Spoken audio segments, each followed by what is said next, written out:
Presiden Joko Widodo bertemu dengan Ketua Umum Partai Nasdem Surya Paloh di Istana Negara pada Minggu malam. Pertemuan dilakukan secara tertutup.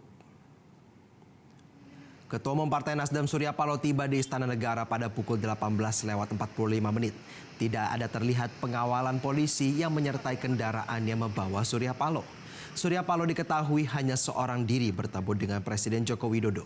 Surya Paloh meninggalkan istana pada pukul 20:02. Sekretaris Jenderal Partai Nasdem Hermawi Taslim menyatakan kehadiran Surya Paloh ke istana atas undangan Presiden Jokowi.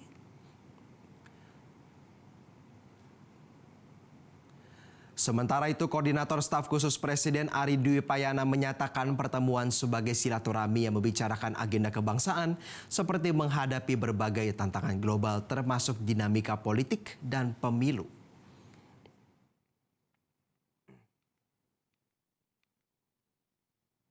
Jelajahi cara baru mendapatkan informasi. Download Metro TV Extend sekarang.